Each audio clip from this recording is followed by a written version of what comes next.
Father, we thank you for this moment. We know that we are here to learn, we are here to get better, we are here to become stronger and execute that which we have in our lives, in our minds, so that we can contribute to the development of this world. We thank you for giving us that grace. In the mighty name of our Lord Jesus Christ, we prayed. Amen. You can have your seats. Pastor Kasozi, thank you very much for being an inventor.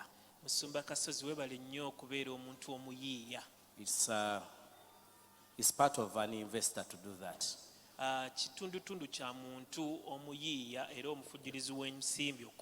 And I think all of you that are here, you are investors. Investors are inventors. So, thank you very much. I want to thank the Lord for the presence of Pastor Sakira, for the presence of all the ministers. I can see my elder brother, Echobachi Nsoka, Muganda wange, Pastor Luzinda. Nemumwogerako mulaba nga nseka muntu wange. Mukama yeebazibwe. Katudde namwe mwenna mbaaniriza. And I welcome all of you. Mutwe ogwampereddwa. The theme that was given to me, nakwogera ku mindset. I speak about mindset. One of the hardest things to talk about. But I'm going to share with you many things. Just get your pen. There's a difference between an investment and an investor. We need to put a demarcation between those two. Investments are things, are assets, are those things.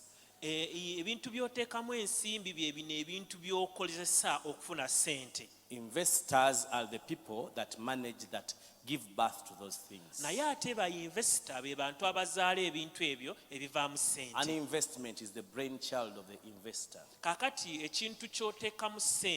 So today we are not talking about investments, we are talking about investors.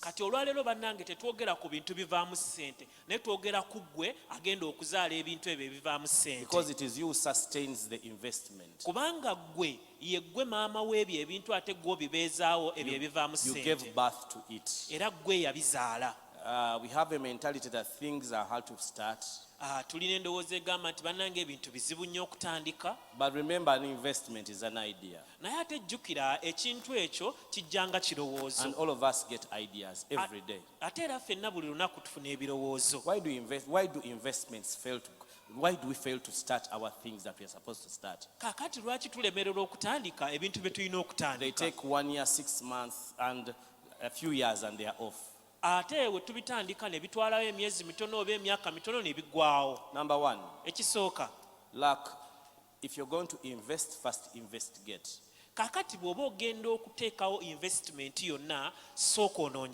Don't invest in anything you don't have knowledge about. Don't follow the bandwagon. You have to investigate before you invest. Number two is poor location.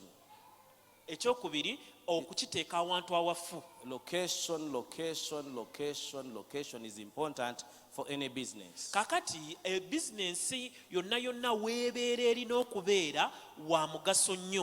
If you are not properly located, you're dislocated. Many businesses are dislocated. It's a good idea, but in the wrong location. There is a location for the business that you have. So position is important. Find out where that business, that idea will thrive. Just imagine having an idea of producing sanitary pads, selling sanitary pads, and you put them at the girls' hostel. kakati lowoozaamu ng'olina ekirowoozo eky'okutunda pads z'abawala bwe n'oziteeka ku hositero y'abalenzi. It's a good business. Ebizinesi nnungi Long location. naye nga ekifo kikyamu. Business must be strategically positioned. Ebizinesi yo olina ogiteeka mu kifo ekituufu.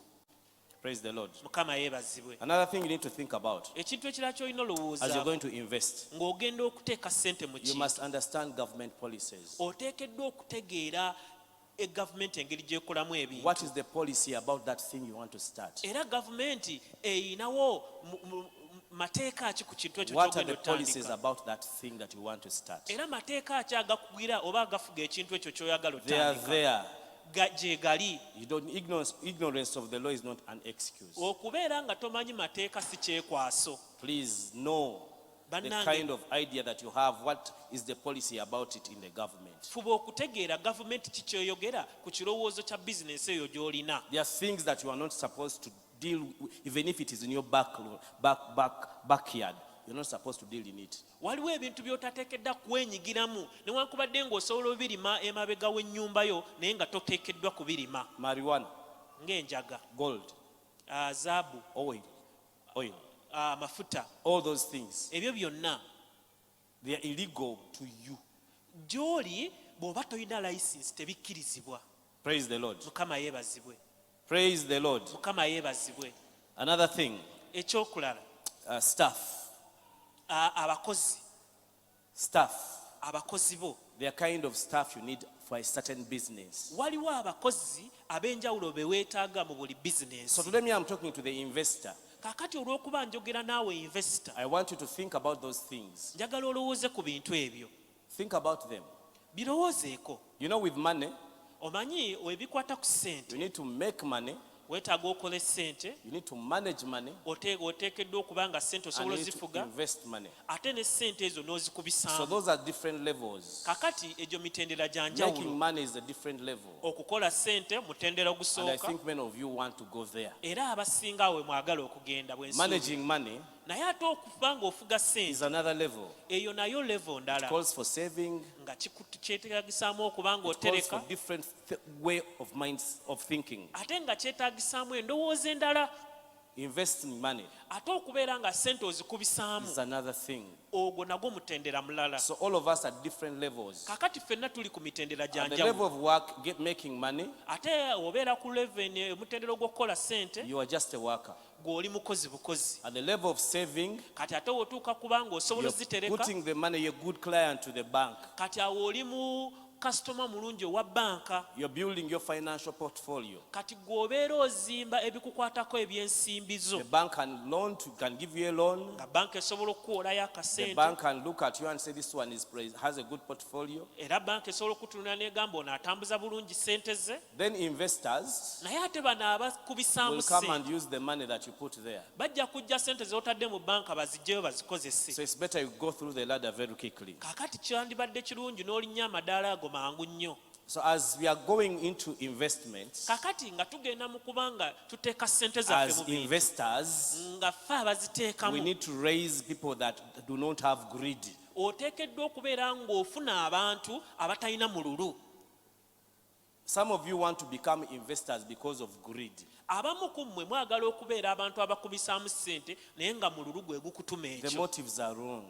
Ekyo ekigendererwa The kikyamu, motivation is wrong. ekikuvuga kikyamu. Others just want to disprove others that you can make it. Ate abalala mwagala kukakasa bukakasa bantu balala nti nammwe musobola. Wrong motivation, Kaakati ekikuvuga negative energy. okubeera ng'oteekamu amaanyi go mu kintu ekifu, That is negative energy. ago maanyi mafu. You need a lot of energy to be an investor. Weetaaga amaanyi mangi nnyo okubeera ng'ofuuka Because you're investor, always standing up there alone. kubanga eyo waggulu ng'ofuuse investor obeerayo wekka, You're seeing things other people are not seeing. kubanga obeera olaba ebintu abantu abalala bye batalaba.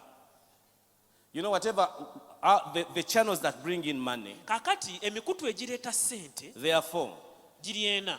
number one, Ekisooka, you're either skilled oyinza okuba ng'oli in that thing. ng'oli mukugu mu kintu ekyo ky'okola. Number two, Ekyokubiri, either you are anointed for it. oba nga kale gwe olina amafuta g'ekintu ekyo. Number three, Ekyokusatu, you're talented in that area. oba ng'olina talanta mu kintu ekyo or you're gifted in that area. oba ng'olina ekirabo mu kintu ekyo.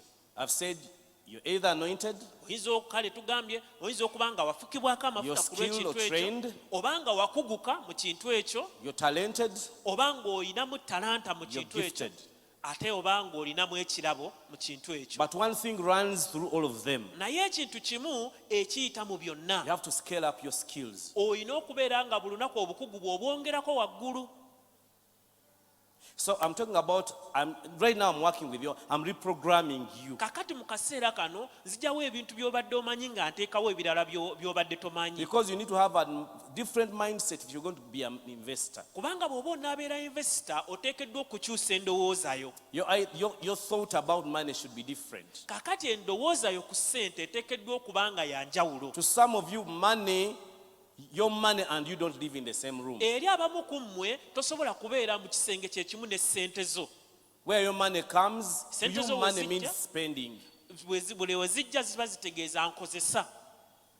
To you and the money, you don't live in the same room. Era ggwe ne ssente temusobola kubeerawo nga muli mu kifo kye kimu. Otutegeerera nti wafunye ssente ng'otuddeko wansi oluzifuna weetala molo n'oziyitamu n'olambula obugoye n'olambula biki gwe ne ssente temubeera mu nnyumba y'emu. You cannot be in the same room with money. The moment we see you are not around, we know you have got money. Bwe zigwa ku akawunti pap olumu oba wazikozesa nadda. The moment it falls on account, it's already used. So olina okukyusa endowooza yo ku ssente. So you ought to change your mindset about money. Ssente tezitegeeza kugula. Money does not mean buying. Olwolumu zirina okubeera akawunti ne zirinda ekirowoozo ekituufu n'ekiseera ekituufu. Sometimes it has to be there. It waits for the right idea and the right time. So njagala ebirowoozo byo ku ssente bikyuke. So I want you to have a different mindset about Kubanga money. ekyokubiri ky'olina okumanya ssente zino z'olaba sina na kigambo kye nnyinza kukozesa mu Luganda. Si ye values, kino kipapula si ye value. This is kipapula bakifuula legal. So another thing I want you to know is that this paper is not the money, but it's just value. Ssente zirina system ezajja okuba nti katukwata kipapula kino. Money has a certain system in which it came, and to the extent that we have this currency. Olwaleero Today, ojja kwegenza nti kino ekipapula kiri regional kikola mu Uganda kino. you will find that this paper, this currency is regional. It only works within Uganda. Bw'ogenda e Kenya If you go to Kenya, bakitunulira bweti nga temumenye kikigasa. they can just look at it without knowing its Kyokka ne value. mu Uganda mwennyini Even in Uganda here, Bank of Uganda esobola okulangira nti gamba tugenda kukyusa ak'ebiri. Buli alina ak'ebiri kano ne kaba nga kikafuuse ekipapula. one day Bank of Uganda can announce that we are going to change the currency, and to that extent, the current currency becomes invalid. Olabye nti ssente, this is a promissory, bagiyita promissory note, esuubiza nti mu banka oyinayo emitwalo ebiri bw'otwalayo kino oba oteeseyo value ya mitwalo ebiri according to ku level ya Uganda. Kino kiba kipapula ekikuwa essuubi n'obukakafu nti nno bw'oba otutte ekipapula kino oyinayo omuwendo gwa mitwalo ebiri ku level eya Uganda. Kubanga ojja kulowooza ssente olwayo tulina credit cards, Because you may think that money, but yet today we have credit cards. olwayo tulina e-money, Today we have e-money. olwayo tulina check. We have a check. Byonna byonna bitegeeza birina kye bitegeeza naye nga mu mind zaffe olina okumanya byonna birina kye bitegeeza value birina value eri emabega waabyo. You have to know that they all have a certain value within your mind. Olaba mindset yo bw'erina okukyuka ku ssente. Do you see how your mindset should change about Bwe money? kiba nga ggwe ebipapula lwe bigwa mu nsawo yo olowooza kugula. If every time these papers come into your pocket, you think about spending. Amen. Amen. Investors By investor, are people baba with bantu ideas. nga balina ebirowoozo. Ideas. Nga balina ebirowoozo. You should be generating ideas. Oteekwa okuba nga ggwe buli kaseera oba n'ebirowoozo ebikuyitamu. No one is barren in that area. Mu kisaawe ekyo eky'ebirowoozo ne ideas teri muntu mugumba. No one is barren in that space. Teri muntu mugumba mu kanyoomero ako. Ideas Okubeera ng'olina ebirowoozo. make money. Ate ebirowoozo bye bikola ssente. So we have 4 things about ideas. Kati tulina ebintu nga bina ebikwata ku We birowoozo have bye people tufuna. that have ideas but have no money. Tulina When I'm talking abantu about investments now. People have ideas but they don't have money. Katwogera ku investments ebintu by'oteekamu ebikuleetera ssente. Waliwo abantu nga balina ebirowoozo ebikola ssente naye nga tebalina ssente. We have people that have no ideas, have no money. Naye tulina ate n'abantu tebalina kirowoozo kyonna kikola ssente ne ssente tebazirina. We have people that I've talked about ideas without money, no idea, no money, ideas with money. Ate tulina abantu nga balina ebirowoozo ebikola ssente naye nga ne ssente bazirina. Those, how many are those? 3.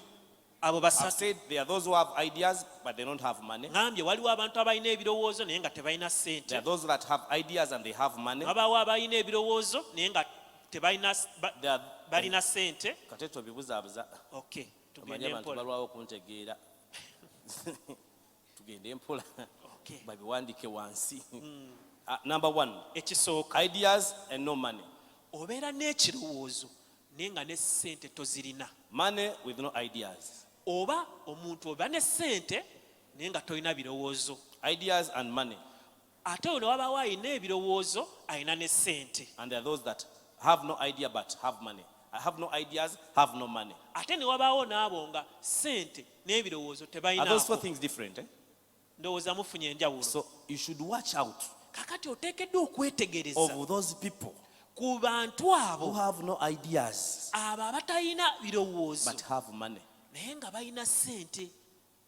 Because many of you here, Kubanga bangi ku mmwe wano you have ideas mulina ebirowoozo but you don't have money. naye temulina And in ssente. the field there, Era muweeyo gye there mutambulira are people that are waiting for you waliyo abantu to ababalinze start a small ababagumizi. business. Obeeko ka bizinesi katono And that guy will k'otandika scale it to another level. kati ye ate agitandike ng'agikubisizzaamu abbe You understand? idea yo. Do you understand what I'm saying? Otegedde kye ŋŋamba?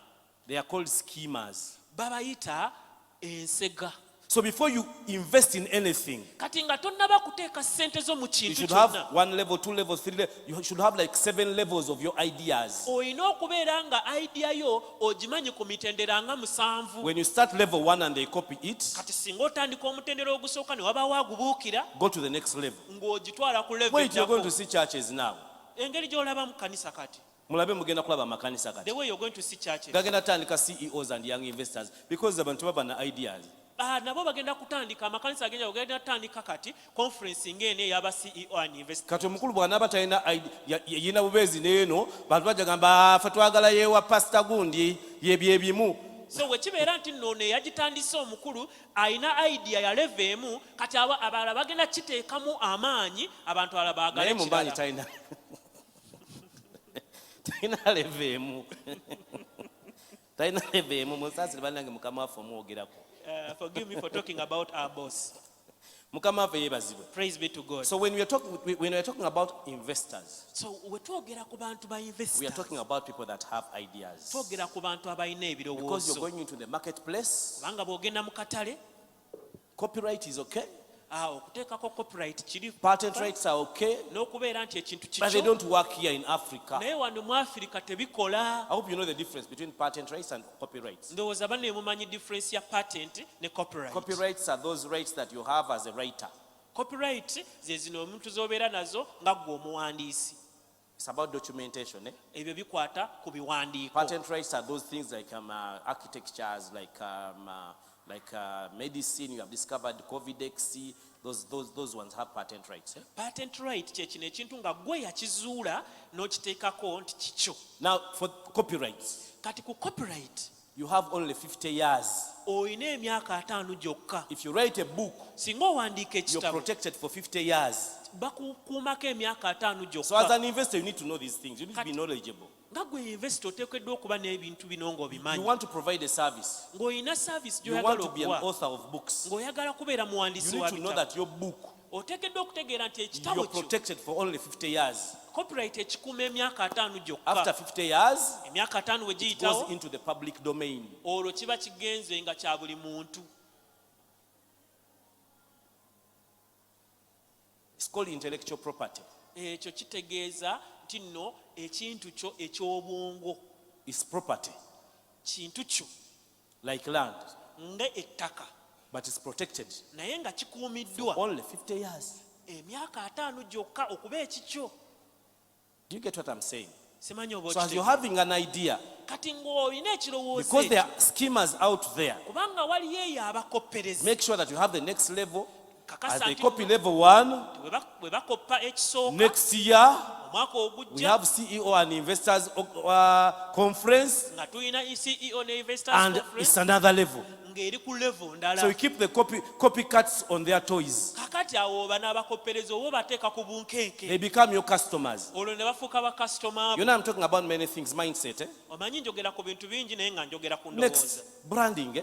Ekiddako engeri gye weerabisa, As you get that idea, ng'ofuna ekirowoozo ekyo, you're giving it a name. ng'oli kiwa ekirowoozo ekyo okiwa erinnya. Remember, not everyone likes you or loves Jjukira si buli muntu akwagala oba akumanyi. you. N'okola edduuka, And you make a shop oba n'okola emigaati, or you make a bakery n'ogituuma and then you name it Anita Anita.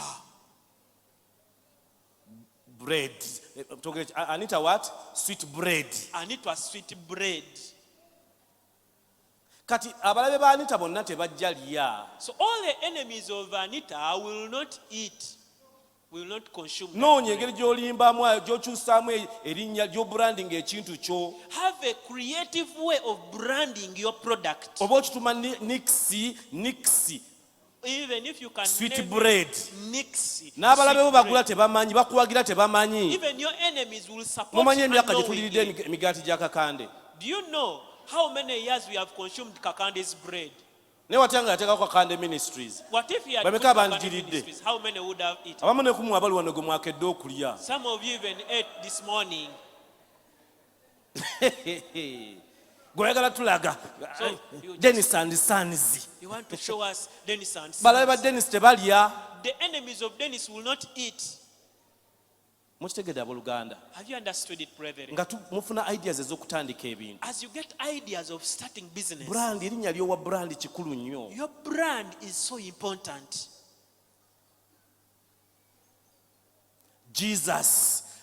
Twagala nnyo okuteekako Jesus biki nti Yesu olwabe nga alabika nnyo. Ne bw'otassaako kuba abasiraamu tebajja lya, abasamize tebajja kulya, naye gwe teekako Jesus. Bagenda obbagamba nga gwabawoomera dda, nga bagamba wadde gwe abalokole naye nze gwe njagala. Don't put Jesus right now. First put another name such that Muslims and sorcerers can eat. After they have consumed it, that's when you will put Jesus. Olaba ekifaananyi ekibateese ku screen. Do you see that picture on the screen? Njala kwogera ku factory ekola ideas. I want to talk about the factory where ideas are generated from. Omuntu alina kye bayita, mukama yange yambe njogere ku mindset. My master told me to speak about a mindset. Mind, ekintu kye bayita mind, omuntu alina minds bbiri. What they talk about mind, a person has two minds. Tulina gye tuyita subconscious mind ne conscious mind. Terako ekifaananyi kya blue. Ekya blue first. Subconscious Tosaako blue mind. movie. Ngamba as blue ekirina kala ya blue.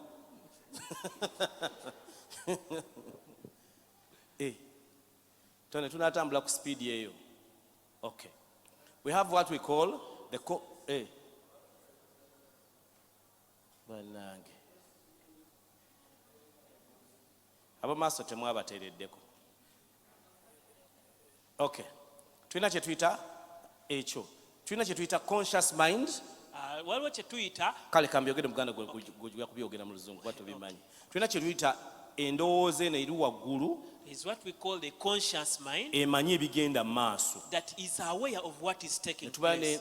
n'endowooza yaffe etamala kwetegereza bigenda mu maaso. And there is what we call the subconscious mind. Senga weetegereza ekifaananyi ekyo, If you keenly look at that, tukiyita mu lugulu bagiyita iceberg effect.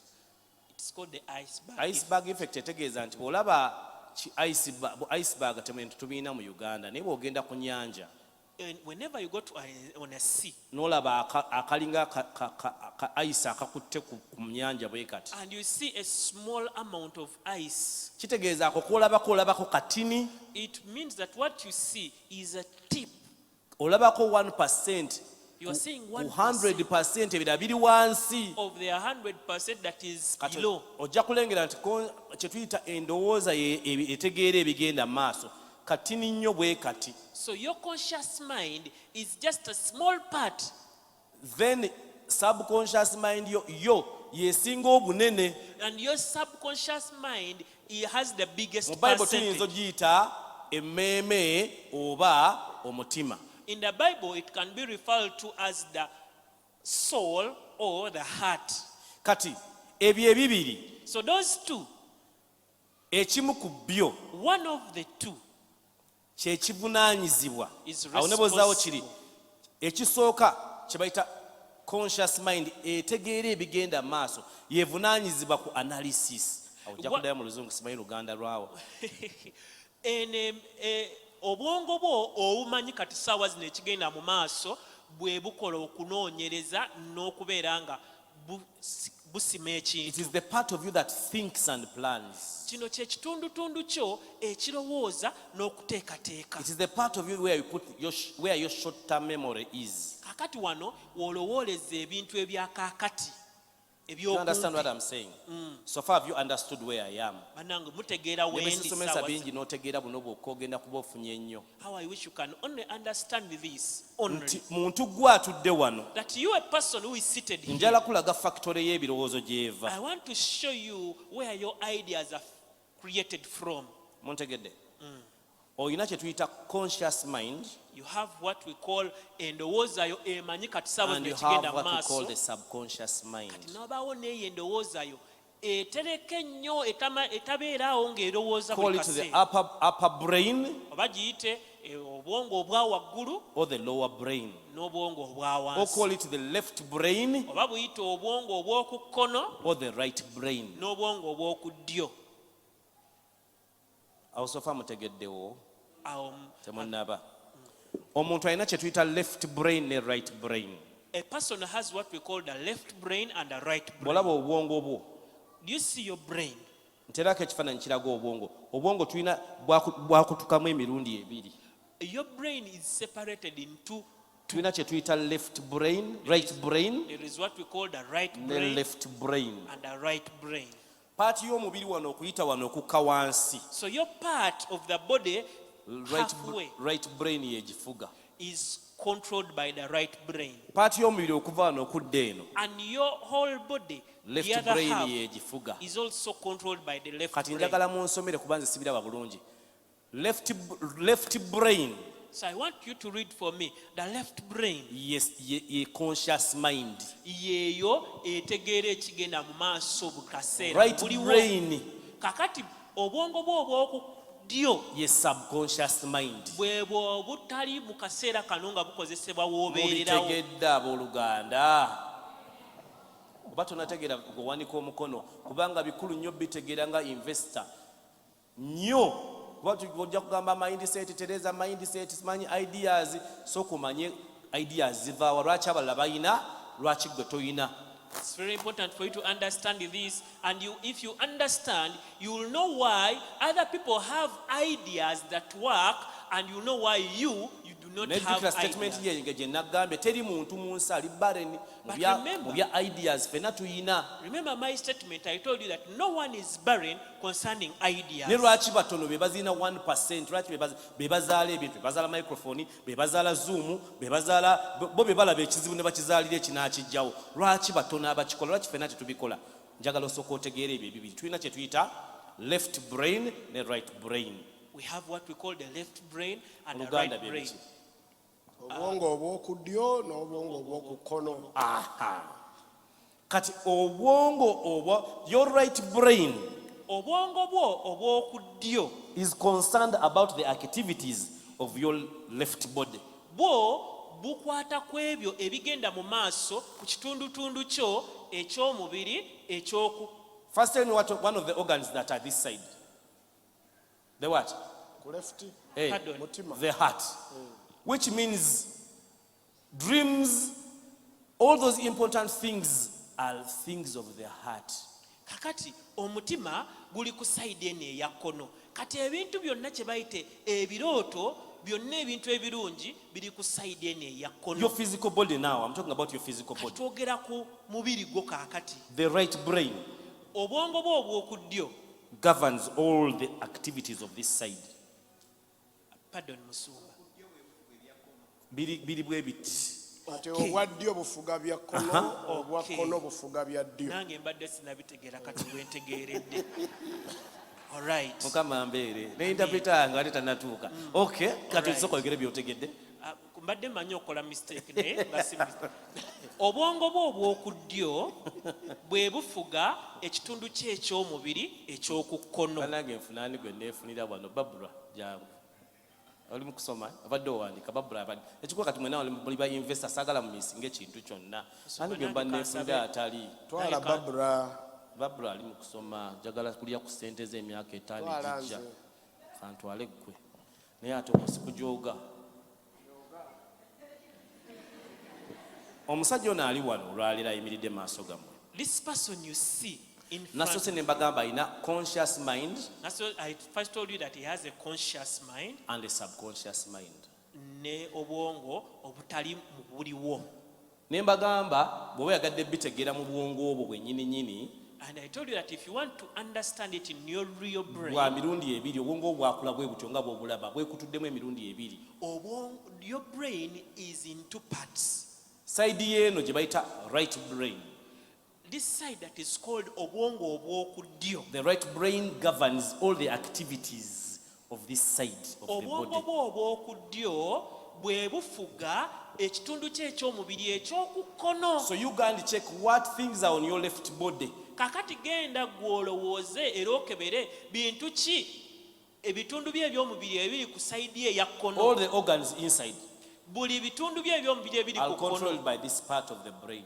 byonna bifugibwa obwongo bwo obw'oku All ddyo. the organs on this side Kakati ebitundu byo byonna eby'omubiri are ebiri controlled ku by ddyo this side of the brain. bifugibwa obwongo bwo obw'oku kkono. Awo tutuusewo ffenna. Are we together? Kati njagala weetegereze emirimu brain eno eya left byekola. So I want you to understand and see the activities of the left brain. Ekisooka. First of all, Musome logic. logic. Kateeke njugenda kannyonnyola waddako. Logic kyeki? What is logic? Kwegamba nti ŋŋenda kukola omuzindaalo. Akanjogere bye mutegeera. Ŋŋenda kulunda enkoko. Logic kitegeeza when you say that I'm going to rear chicken. Subconscious mind neefuna ekirowoozo. Kakati the subconscious mind gets a thought N'egamba tulunde enkoko. and it says let us rear Era n'ova chicken. wano ng'oli hyped up. When you live here you have Ŋŋenda kutandika duweya. and you say I'm going to Olaba start a n'Anita highway. yagitandika. If Anita N'owulira nga started it kisoboka. and you feel it is N'ekifo possible n'okirengera. and you even see Ne the kojja place wagenda okuwola ssente n'omulaba. and you see the person who Buli is going kimu to give you the loan n'okiraba. and you see everything. Bw'otuuka wali ku mulyango. But immediately you get out of the door. Olw'okuba Katonda yakutonda tayagala otambule nga mulalu. Because God created you and He doesn't want you to move like a mad person. Left brain neeyingirawo. The left brain comes in Neekubuuza. and asks you, Naye manyi nti enkoko bazigema. Naye, do you know that they immunize chicken? Omanyi nti enkoko zifa. Do you know that those chicken can die rapidly? Bannange babba enkoko z'omusajja kyonna baasanga kiziweddemu. Last time someone's farm was emptied. To protect you. Okukuuma. Kyenvudde gamba nti abamu babeera n'ebirowooza bati baba nabyo. That is why I've told you that some people have ideas and others do not Ono have ye agenda akuprotect ebigendera bye si kwonoonera. Katonda yamuteekamu akuume. The left brain is not to spoil you, but to protect you. So kye bayita logic. That is what they call logic. Ekiddako. Tusome sayidi eno kyeno ate eno ye eri ki? Free spirit. Kakati, free spirit eri ku right brain. Eno mu right brain. Eno ku bwongo obw'oku Yo ddyo. temanyi bituufu oba bituufu oba si bituufu. It does not know what is right and what is wrong. Eno ye emanyi byonna bisoboka. It knows everything is Gwe possible. bikyoteka mu mutwe gwe emanyi nti bisoboka. It knows that whatever you think of, it can be done. Bwe nabamaliza nja basomesa ku musajja gwe bayita Walt Disney. Ali yali amuwuliddeko Walt Disney. Nawe wamuwulirako. Basatu mwe mwali muwuliddeko Walt Disney. Mumanyi mwawuliddeko ekigambo Disney's World. Oyo omusajja katuuni nga tezinnatandika nnyo nnyo ye yakola Disney's World nsi. Yakozesa eno brain. This person, the one who's called Walt Disney, is the one who started the cartoon world before every cartoon came and he used. Zaaliwo this naye side of the okuziteeka ku brain. level nti naawe omukulu otula n'olaba katuuni. The cartoons were there, but he put it at a level that even old people can watch Nyonyola animations. point gye bayita free brain, free spirit. He used what they call free spirit. Nyinyonyola, I'm explaining. Nyinyonyola point gye bayita free spirit. Wali gye nyinyonyola. Okay. Kati eno right brain Yemanyi yemanyi bw'ogamba nasanze emmotoka ng'eyimba. When they say that I found a singing car, nasanze TV ng'etambula. I found this a running Yerooza television. gwe byolooza nti ebisoboka eno okugamba nti ekisoboka eno ye bikugamba. It is the Ono ye left alaba buli brain. kimu kikola kitya? Ono yakugamba yii naawe TV etambula gwe batolabanga ku TV etambula genda olabe katuuni. Gwe genda olabe katuuni mu katuuni world TV zikola zitya? Ate mu baana abato bo bakiraba nga kisoboka. It is the left brain that says, how possible is it? Bwe But tugenda the mu right ssomero. brain says it is possible. Even we have cartoons which have TVs that work and cast. Bwe tugenda mu ssomero When we go to school, batraininga brain eno ebeere nga y'amaanyi. it is the left brain that is trained to become strong. Bw'oba tonnagenda mu ssomero ng'oli booyi okyali kaana kato. Before you go to the school and when you're still Byonna young, bisoboka. everything is possible. Nagamba mutabani wange I told my son nti njala kuzimba nnyumba. that I want to build a house. Nangamba daddy ojja kuteekako swimming pool. And he told me that Daddy will put even a swimming pool. Ne ngamba ye. And I said yes. Ne ngamba temugenda mu swimming pool, nanga temugenda ku swimming pool yange nzina side yange ku swimming. Ye nga swimming pool yagikoza atya? For him, he had already Yagirabye dda. pictured the swimming pool and even he had his own site. Mutabani wange oyo This, my son, aloota nga batambula ne Yesu. always dreams when they are walking with Lumu yaloota Jesus. nga bagenda ne Yesu batambula mambo namugamba lekerawo okwogera ebintu ebyo. And one time he was dreaming when they were speaking and walking with Bwe tuba Jesus, and tuli the mother bato. spoke. Eno right brain eba ekola. Erina kye bayita free spirit. When we are still young, the right brain is active because it has this free spirit. Olengedde gy'oggya ebirowoozo. Do you see where you get your ideas? N'ogamba oyagala kutandika. You say, I want to begin. Gamba nebawo ky'oyagala okutandika. Oyagala kutandika? Ngambye kyogera oyagala kutandika. And you say, you want to begin. Olaba ky'oyogera nti tekiri nayo. Do you see that what you are Era bw'oba oyogera speaking, biriyo gwe toli investor, toli if you're speaking inventer. something that is imaginable, you are not Wano waatandika dde okufuga, sayidi eno yeekufuga. Your left brain is already dominating you. Conscious mind yeekufuga. Your conscious mind is dominating Ba you. investor ne ba inventer bakozesa eno. The inventors and investors use the right brain. Omusajja yatandika okukola kamera ekuba nga bakuba ekifaananyi okirabirawo ne kisigalawo aliwo ebifaananyi. Okuba ekifaananyi ne kisigalawo mu kamera ne kisigalawo awo bwe kiti. A person who invented for you to be screenshotted and you see your picture on the Yakuba screen. akaana k'ekifaananyi akawala He photographed his daughter ne kamubuuza and the daughter lwaki asked, bakuba ekifaananyi tetukirabirawo. and why is it that when they photograph us, we don't immediately see the photo? Ko kali kalowooleza muki? For the daughter, Munziremu kati muyingidde he was class. in a Kali kalowoleza muki? in the right brain. Taata ono teyakikaanya ekirowoozo kyako. This father did not argue with this idea. Yabayitawo emyaka 4 After 4 years, n'olyoka ofuna kamera yava mu mwana omuto kubafa abaana bato baba tebannabatwala mu ssomero kubalaga beera logical. Mukitegedde? amen. Point eddako ku eno left brain eriki? The next point on the left brain. They are what? Realistic. Chisoboka. Abooluganda, Friends, oyinza okukkiriza nti ennyonyi esobola okubeera mu bbanga kuba mu biseera by'aba Daniel. imagine in the times of Daniel's, could you Ennyonyi accept ng'erimu abantu that 7 nga tebasoose kupima kiro ti abakira twagala kiro 2 abolusa kiro 120 temulinnya nga buli omu olinnya ne kiro zo ne bakuwayo n'endala extra nga tebavudde ku zizo ne bafuna endala extra ne bakwata emmeeri n'eteekako ennyonyi ku yo n'etuula ku mazzi. Olowooza kisoboka? could you imagine such technology that Olabanga it would biki? be possible? Binnamunkanka. Naye obasajja bakozesa ki? But these people Right use what? their right brain. Brain. Ne basirisa They left. suppress the left brain. Ensonga lwaki wali afunyeko idea bameka nga wafunako idea n'owulira nga bwe baali boogera wulira nga kisobokera ddala wanika omukono. How many people have ever gotten an idea and you felt it was Abamu very much temukifunangako. possible? no oli naayogera nga Anita bw'ayogedde wano And the person speaks like Anita spoke here. n'owulira nga it is possible bameka bawulire nga kiri possible How many felt that it was nga possible? gwe osobola n'okukola okusingawo That even you can be better than her. kati amagezi ge nkuwa So what I'm giving the katonda person, akuweeyo amaanyi that God will give you another agagenda strength okusayira ensinga omukulu ono that will silence the left brain. kubona abatonda fuluma nawali ku mulyango Because before even you get out of this place, ebirowoozo bitandike the thoughts will come. enyindo ye nga mpanvu That she has this nose of those other people.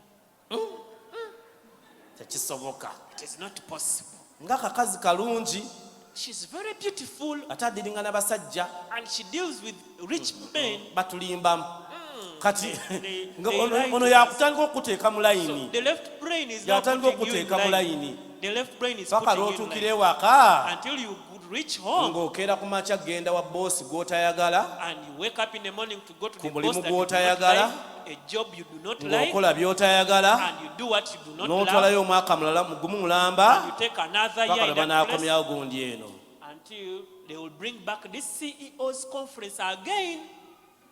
wajje walinyumya ku ngeri gye yatandikamu okulunda enkoko ate owulenga enkoko zisoboka otukwali ku mulyango left brain egende ng'ekubuulirira egende ng'ekula. Have you seen all those things there? Mubirabyo ebyo byonna ebiri awo. It is supposed to be yegamba beera realistic. Left brain ekugamba ebeera mu bulamu Right brain obusoboka. egamba byonna bisoboka. Naye the right brain says that it all is possible. Emu etapinga mu Katonda One taps from God, gwe mutima, that is the heart. the subconscious mind. Subconscious mind Gyo temanyi byakusaaga. does not know things about joking. Mwali mulabye ku nte ya yero. Have you ever seen a yellow cow? Olaba oseze. Naye mu bwongo obwo yo bagikubyewo nga ya yero. But when you say yellow cow, right now you can imagine it. Ng'eyambadde kakondo. When it is putting on high heels. Ng'esota eggaali. When Olaba it is ogikubye. riding a bicycle. Ng'eteeseko obwana bwayo. When it has put even its young Bulya ones ice cream. and eating ice cream. Olengedde nti yo eno yo right brain tebimanyi oba olimba. Yo ekozesa imagination, and imagination, everything you see here was once an imagination. Kati obwongo buno obwakuddyo bwo bukozesa ebirowoozo ne bibikuba ate buli kyolaba wano buli kyali kibaddeko ekirowoozeddwa. Mukama yeebazibwe. Amiina. Olwo kyofunamu. Are you getting something? Otandise okwetereeza. Have you started Ebintu putting bisoboka. yourself in line? Are things possible? Mulabewo mulabye. Have you seen your enemy? Kati si mulabewo. So he's not your enemy. Katonda akuyamba. God is helping you. Yamuteekako akugaadinga oleme ate kugenda overboard. He was put there for you to be guarded, not to go overboard. Naye omukuumi wate yafuuka controller. But your guard became your controller instead. Kubanga bwe tugenda mu ssomero Because when we go to school, batraininga ono. they train the left brain. Era abantu bonna gwe genda osome articles ne journals ojja kulaba nga bawandika tugenda kutandika okukyetegereza mu statement z'abantu nga boogera nga beba boogera ku Steve Jobs bajja kugamba Steve Jobs was a right brain man. Katutegedde ekigambo gye kiva. Tategedde bagambe Steve Jobs was a right brain man. Bategeeza ekyo. Muntegedde abooluganda. Amen. Bannange neyanziza nnyo mukama wange okujja n'okkiriza tukusomereko. Okay, zawo kiri ekifaananyi ky'omutwe. So let's put back the other diagram. So awo bakulaga conscious mind. They are showing us the conscious mind and the subconscious mind. Tulaga mind eno ekola kaakati n'eri etakola They are the kaakati. same things basically. Ebimu bw'oba bitwalidde wamu. So I want us to go to you read those things more. So the left brain Kaakati obwongo buno obw'oku kkono is analytical. bwo buli kaseera buba butwala It is ebintu analyzing. buziba era bubeera bubirowoozaako nnyo. It is what? It looks for the way things are possible. Era bukuba ne bugamba ekintu kino kisobose kitya. It is always judging. Buli kaseera bwo obwongo buno buba busala omusango. Now I'm talking about you right now, you the Kakati investor here. njogera ku gwe You have the investor. part of you that is always judging. Oyinamu obwongo side yo nga bwo buli kaseera busalawo The omusango. part of you that is self-monitoring all the time. Era nga waliwo ekitundutundu ku gwe nga buli kaseera kyerowoozaako. That internal dialogue is always that voice which is always talking in the inside of you. Buli kaseera eddoboozi eryo eryogera munda mu ggwe. Its work Omulimu gwalyo to protect you. kwa kukukuuma ggwe so that we don't call you a mad person. olwo tuleme okuyita omuntu omulalu. Let me give you an example of there were two men in the medical facility, mental facility. Kakati kankuweeyo ekyokulabirako waliwo abantu babiri abaali mu ddwaliro ery'obwongo. Using their right brain, nga bakozesa obwongo bwabwe obw'oku ddyo they sat down ne batuula wansi and they said, we are going to escape. ne bagamba tugenda kutoloka. The first one said, oyo yasooka yagamba we have two problems. titulina ebizibu bibiri.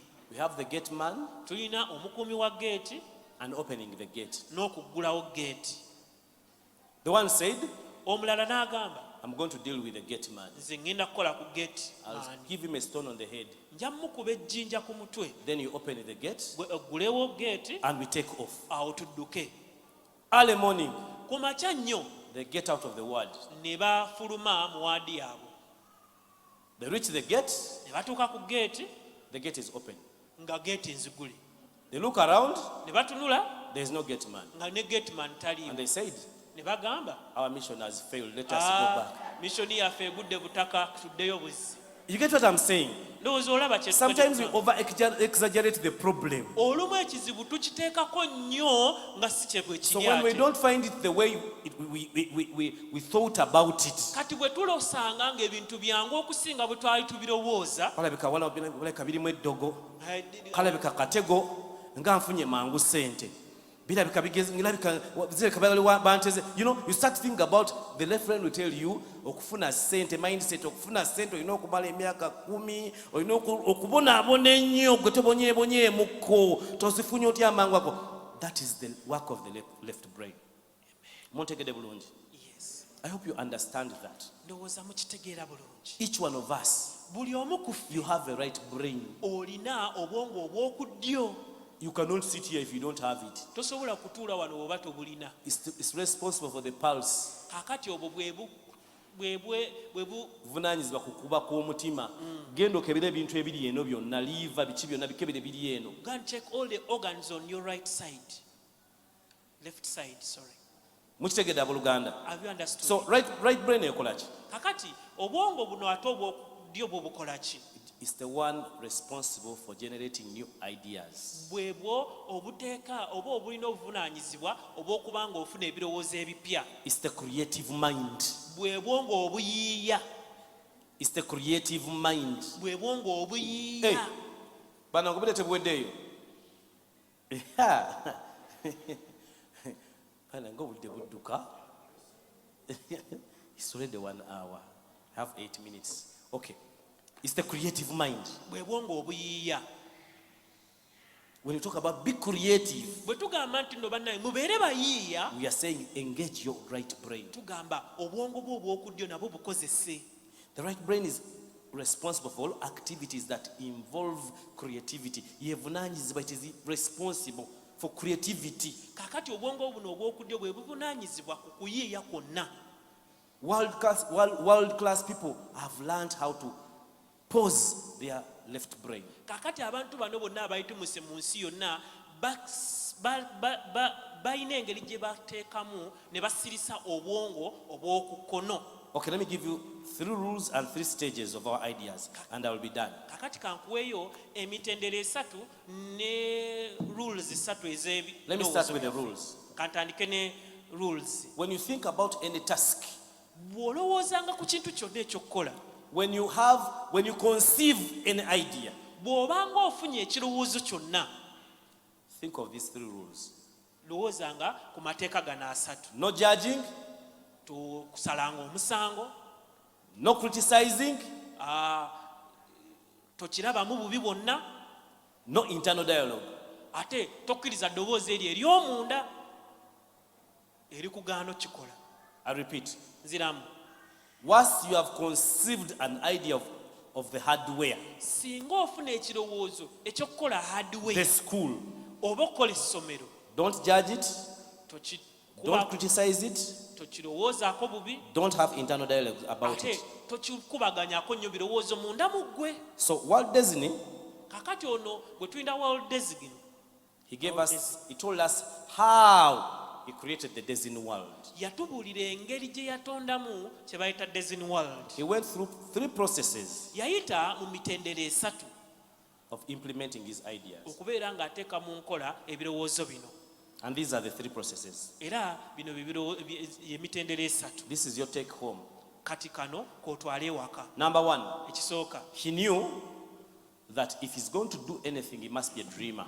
kakati yategeera nti no bw'aba anaakola ekintu kyonna ateekeddwa kubeera sekalootera. So you have that part of you of a dreamer. Kakati alina ekifo You have that part of you of a dreamer. gwe olina ekifo mu ggwe nga kiroota. That is the part that creates new ideas. Ekyo kye kitundu ekireeta ebirowoozo ebipya. There are no limitations. It has no limitation. Ekitundu ekyo tekikugirwa kintu kyonna.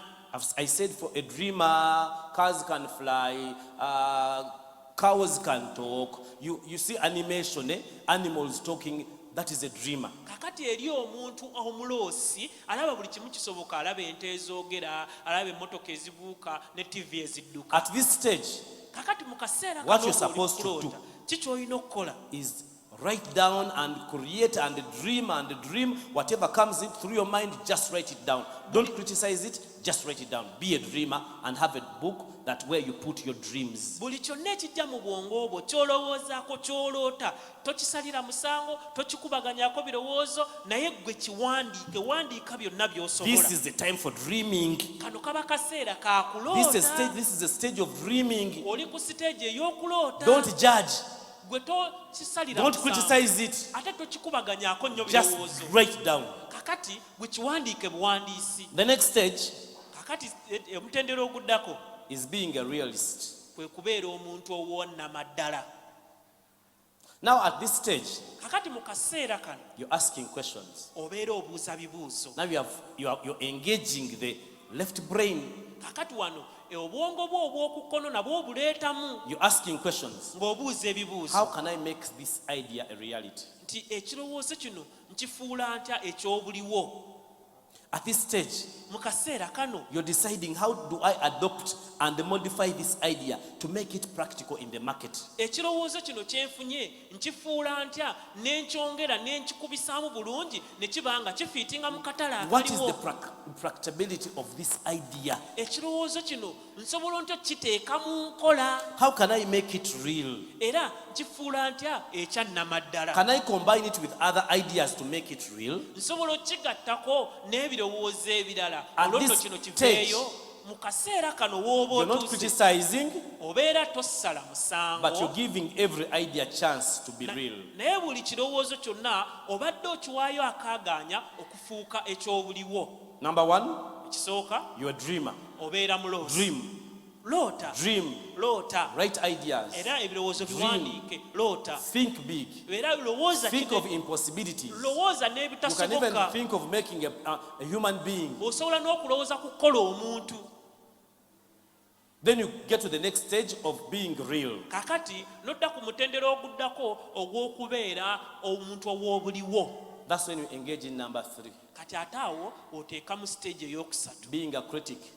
okubeera omuntu asojja.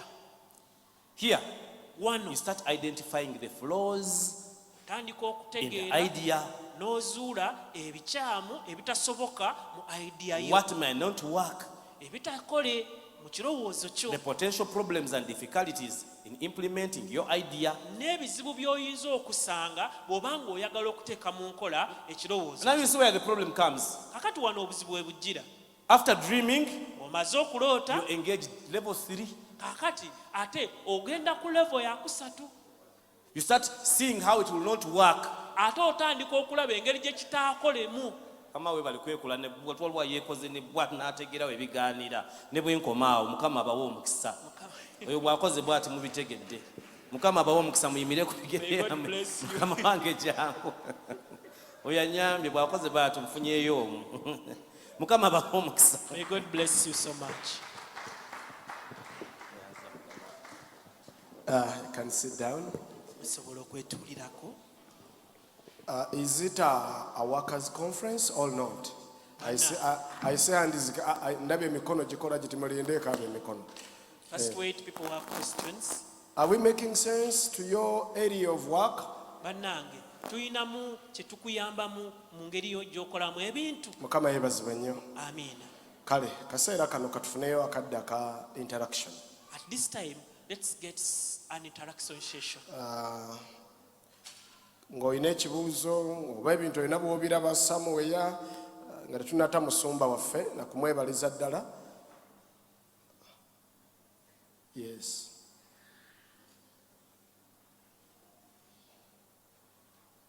Katusooke n'oli w'emabega.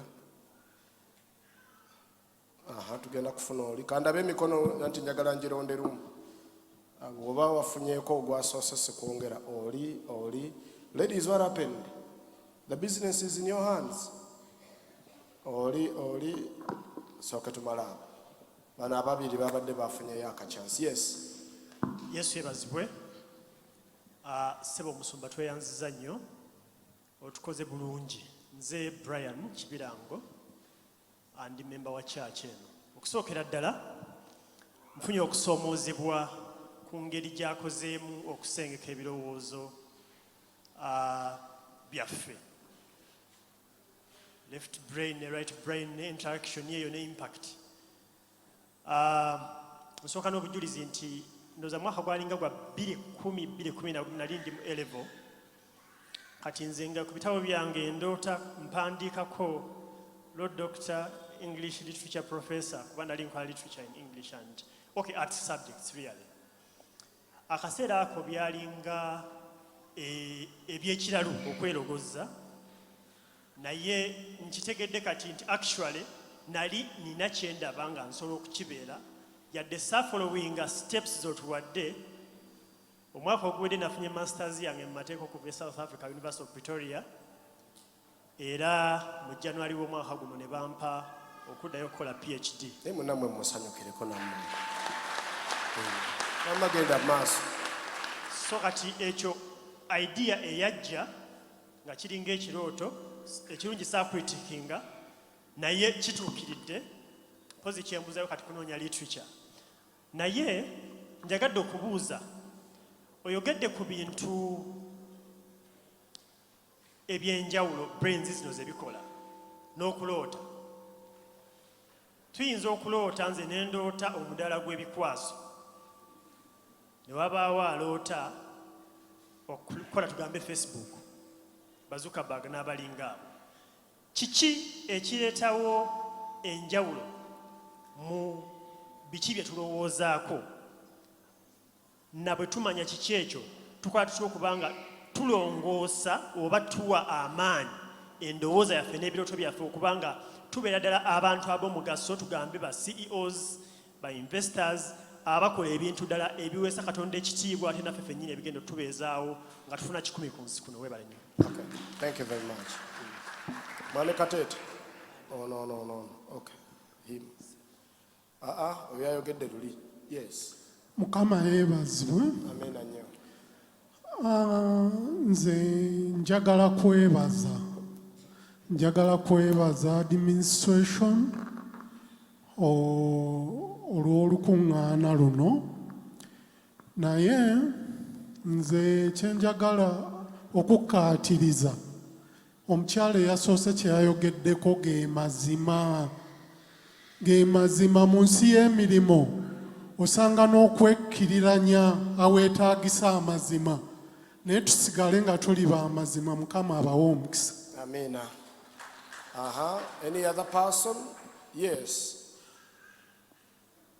Ono wano.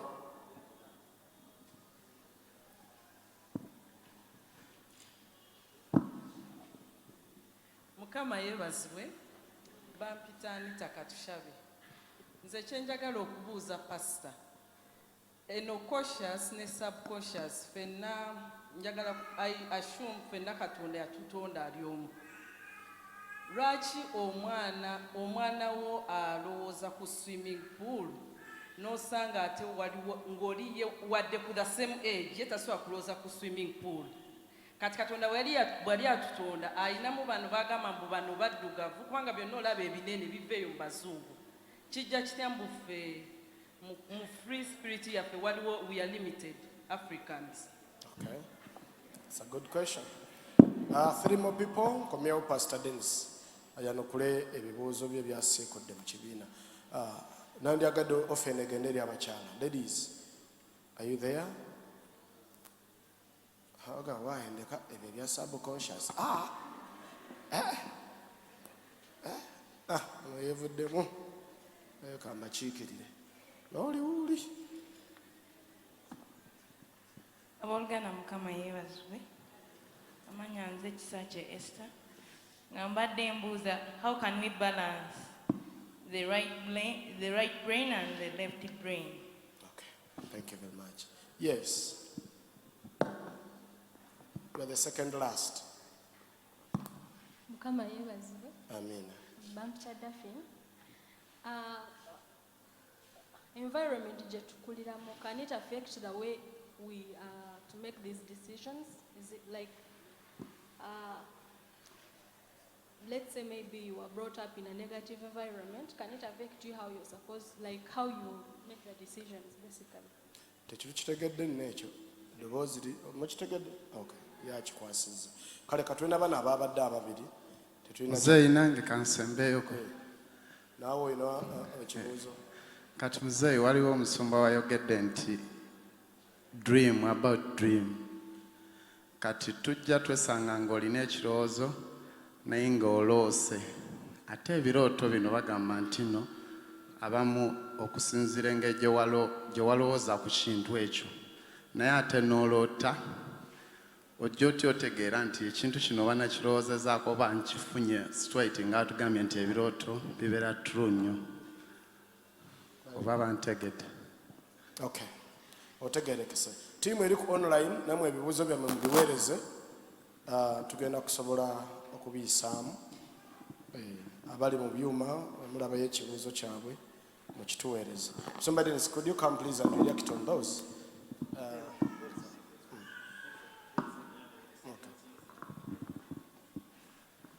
Okay, mwebale kubuuza, mwebale kutegeera, kubitegeera, katugezeeko kuddamu. Waliwo ayogedde ku negative environment. Deno ekyo kibadde kyajjukira obulungi.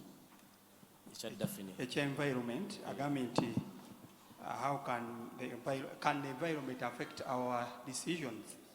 Yes, in two ways. Fena abafirika lwaki tulowooza bidiba. Musumba Sekira agambye bali balowooza bino ffe tulowooza bidiba. Ffe lwaki tulowooza bidiba?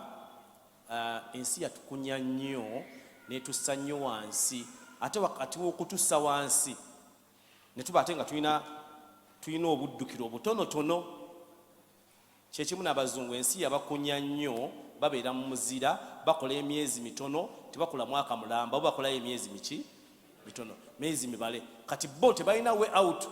Bw'oba toyalidde, bw'oba toyina mmere, ojja fa mu nju n'emmere teri kunyiiga. Naye nammwe mulina okufa ku bannammwe. Ffe culture gye twakuliramu tetukkirizibwa kuleka muntu afa enjala. Kati omuntu ono senga enjala emulumye bulungi, n'emulumira ddala n'ajja ewa talenta n'amumma emmere, yandigenze n'akola ki? N'ayengeejinga ki? Right brain ye. Nejjukira yo left brain eri mathematical wakalabye ebaza. Era ffenna mukijjukira mukyali bato mwali mubaza nga mumanyi ssaawa banneiba ze bajjuliramu. Ne mwereeta ne muzannya n'akaana kaabwe. Gwe Jackie kalabe nanaye kalabe jangu tuzanye naye ng'obala ssaawa za lanchi. Eyo neebaza. Mukitegedde?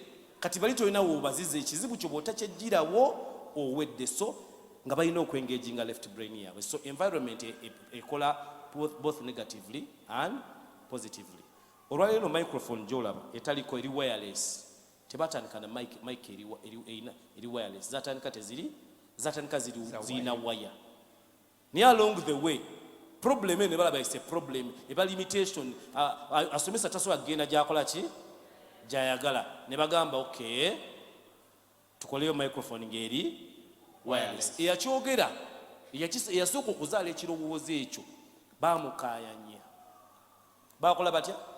Baamukaayanya. Nebaga kisoboka kitya? Tomanyi nti waya yeetambuza gundi ne bamunnyonnyola naye nga amaze okkizaala ng'amanyi kikola kitya? Kati right brain wemala okuzaala ekintu n'ekyesibako, kati ate mujjukire bannange left brain yebiteeka mu nkola. Kasita ekiremerako nkoko nkoko nja kuzirunda ekivaamu nga left brain egamba tuzifunye tutya aziremeddeko.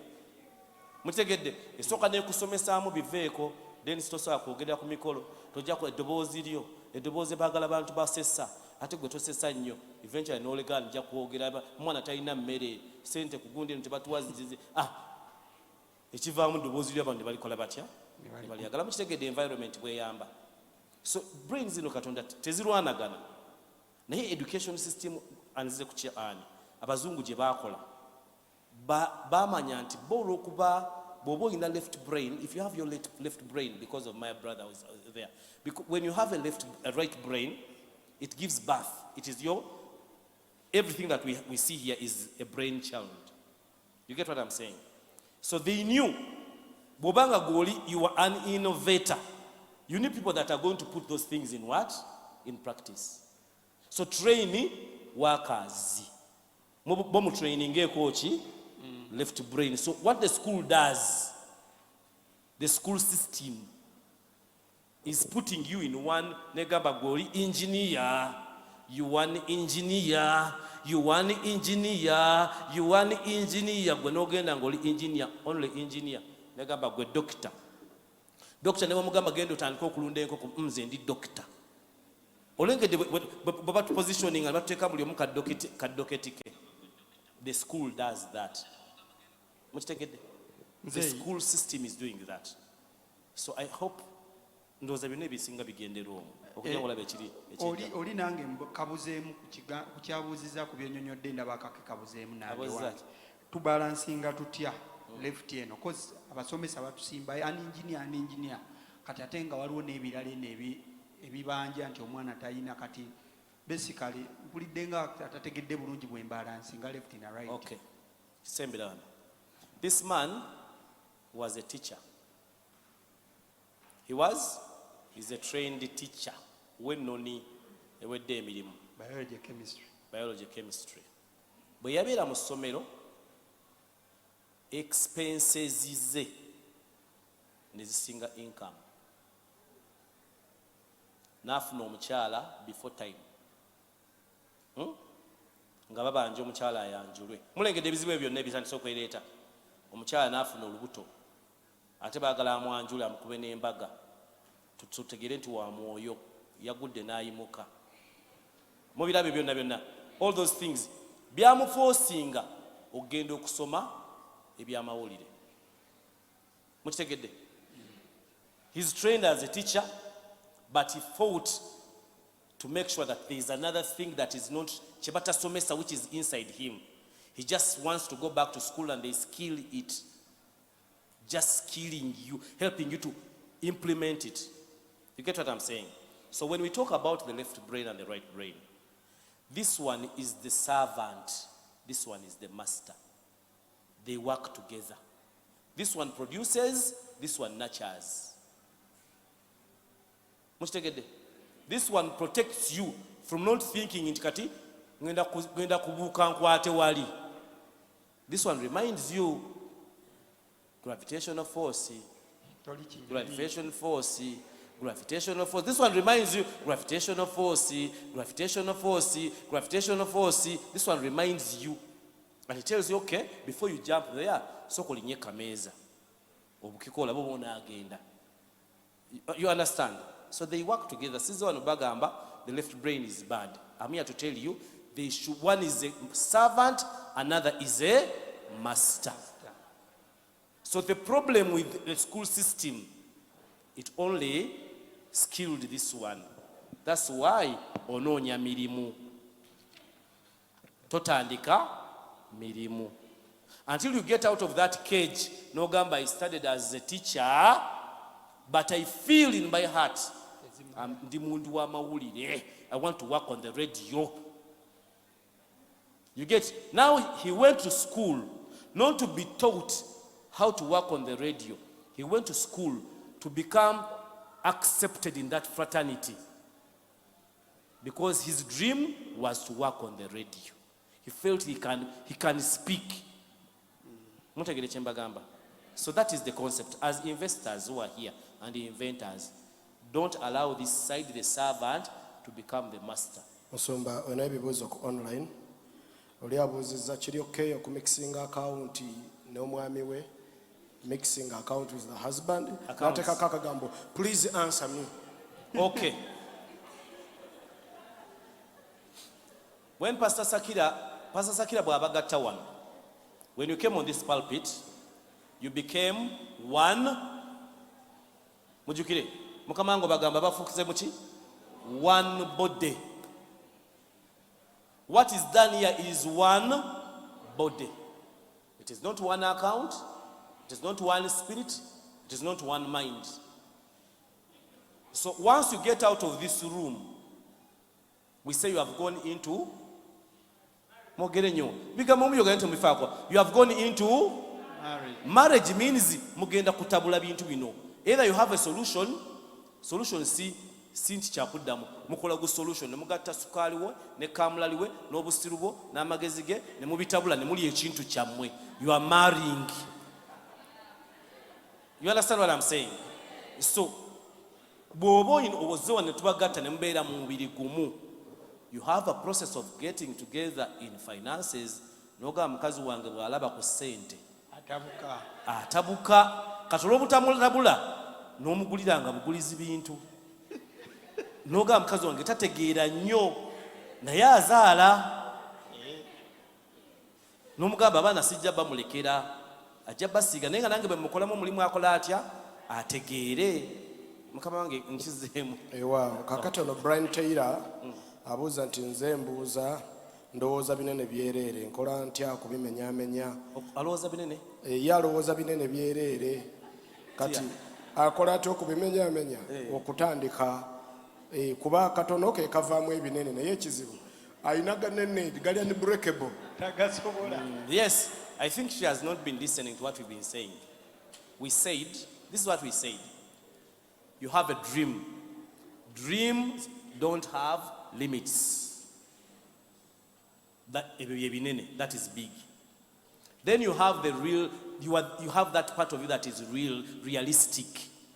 The realistic part looks at the possibility of that big thing you have. How can it be implemented? How can it work? Do I need to, what do I get that way? Agambi abadde or lawyer counsel. Agambi enti how waliwo abakola ebikwanso waliwo aba Facebook kyenkoze. What I'm doing, is it part of a problem? Kuba eno microphone erimu akanda kati owakanda ye yakola kanda nga tamanyi nti wireless microphone erijja. Ayinza n'okuba owakanda yalina gano ganda ganene. Wireless microphone bwe yajja ng'erina okwetaaga eryanda n'agenda owakanda n'akola obuyingira mu ki mubitegedde. Some of you are supposed to, your solution, you're going to give a solution to another person's dream.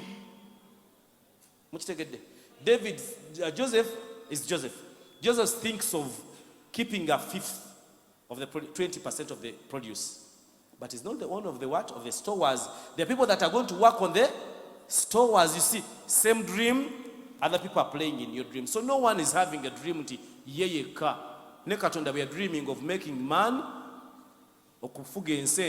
Then he had to dream about us. We are the implementers. God is the right brain, we are the left brain. Montegede. Yes. Okay. Kyendabanga ono yagambye nti otegeera otya ekirooto okukifuula otya okubeera dream. I think we are rotating around the same thing. Maybe I should use another style of explaining it. A dream, leave alone a dream eyokwebaka. It is part of dreaming. But a dream is that thing you see, is looking at the world and you see a problem, and in your heart of hearts, you feel I can come up with a solution. You get what I'm saying? Investors are problem solvers. If you have come here as an investor, you have come as a problem solvers. So basically, many of the dreams that you talk about as dreams, what problem do you want to solve? So if you're going to be an investor, what problem are you seeing? What gap are you seeing that needs to be fulfilled? What solution are you willing to provide in the market? What is the need of the market? And what is the uniqueness? The other people are bringing bread, but what is unique about your brand? About that product? What is the uniqueness? How will it stand out in the market?